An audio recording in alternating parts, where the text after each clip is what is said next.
વડોદરાના વાડી વિસ્તારમાં આવેલા વાણિયા શેરીમાં ભાડુઆત દ્વારા રેસિડેન્શિયલ એરિયામાં જબરજસ્તીથી કોમર્શિયલ પ્રવૃત્તિઓ કરાતી હોવા મુદ્દે સ્થાનિકો દ્વારા પોલીસ કમિશનર અને સ્થાનિક પોલીસ સ્ટેશનમાં રજૂઆત કરવામાં આવી હતી। વાડી વિસ્તારમાં આવેલા વાણિયા શેરીમાં છેલ્લા 2 વર્ષથી રૂપેશ વસંત પટેલના મકાનમાં નિખિલ પટેલ ભાડુઆત તરીકે રહે છે।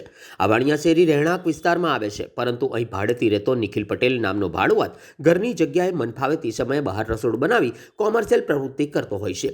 ઘણીવાર દિવસે 2 વાગે મોડી રાત સુધી પણ આ પ્રવૃત્તિ ચાલતી હોય છે, જેના કારણે સ્થાનિકોને પોતાના વાહનો મૂકવામાં અને રાત્રે પણ ઘોંઘાટ થતો હોવાથી તકલીફ પડી રહી છે।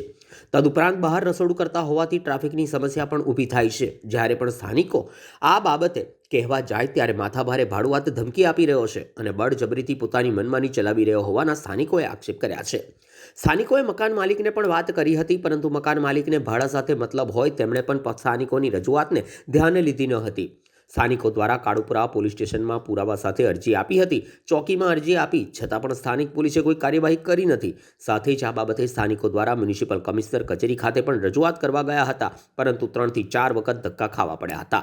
છેવટે સ્થાનિકો દ્વારા શહેર પોલીસ કમિશનરને પુરાવા સાથે રજૂઆત કરી આ ગેરકાયદેસર કોમર્શિયલ પ્રવૃત્તિઓ બંધ કરાવવાની રજૂઆત સાથે માંગણી કરી હતી। કઈ રીતે આખું ટ્રાફિક જામ થાય છે આ ફોટામાં તમે જોઈ શકો છો। અમને બહુ તકલીફ થાય છે, આનો અમને ન્યાય આપો। આ કયો વિસ્તાર છે? તમારી સમસ્યા શું છે?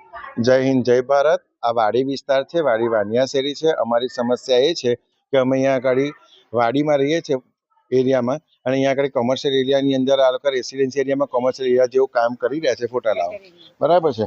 આ રીતનું રાત બે રાત એ લોકો રસોડા ચલાવી રહ્યા છે, અને અમે લીગલી કંઈ બી કહીએ છીએ તો મારવાની ધમકી આલે છે ને ઉપરથી કહે છે કે અમે કોર્પોરેશન લડી ચૂકેલા છે, તમારું કંઈ ચાલે નહીં। અમે કાળુપુરામાં અરજી આપેલી, ત્યાં અમારા ફોટોગ્રાફ્સ લઈ લીધા અને ખાલી અરજી લીધી, એટલે અમે કમિશનરશ્રીને પણ અરજી આપેલી છે અને કોર્પોરેશનમાં અહીંયા મ્યુનિસિપલમાં ગયા તો 3 વખત અમને ધક્કા ખાવા પડ્યા। સાહેબ છે નહીં, પછી આવશે 4 થી 6 માં મળે છે, ફરી આવો આજે એની બહાર છે, ફરી મિટિંગમાં છે, એવું કહીને અમે 3 થી 4 વાર ધક્કા ખવડાયા છે। અને આ રૂબરૂ ફોટા સાથે અમે કંઈ બોલી રહ્યા તો તમને લાગે આ ફોટો બોલી રહ્યા છે, જોઈ લો તમે કે આ કેવું કામગીરી કરે। રાત્રે 2 વાગે, બપોરે 2 વાગે ગમે ત્યારે એના રસોડા ચાલુ થઈ જાય, ગમે ત્યારે અમને અહીંયા આગળ હેરાનગતિ થઈ રહી છે। મારું નામ સપનાબેન રાવલ છે। હું વાણિયા શેરીમાં રહું છું, વાડીમાં। અને આ ભાઈ અહીંયા કેટલા વખતથી ભાડેથી રહે છે, પણ બે વર્ષ થયા ભાડેથી રહે છે, અને એમનું ભાડે લીધું છે, પણ એ અંદર એમની રૂમમાં બનાવી શકે છે, પણ બહાર એ બનાવી નથી શકતા। અહીં બહાર ગેસના બોટલ છે, સગડા છે, બધું અહીં કરે છે।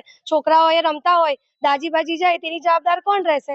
કેટલી વખત અમને કીધેલું છે, તે છતાં એ સાંભળતા નથી। તો અમે અત્યારે કાયદેસર અમે પોલીસ કેસ બી કર્યો છે અને બધી રીતે કાર્યવાહી કરી છે, તે છતાં એ સમજતા નથી। તો હવે તમે કહો એ પ્રમાણે આગળ અમે કાર્યવાહી કરીએ એ લોકો પર। અમારા વાહનો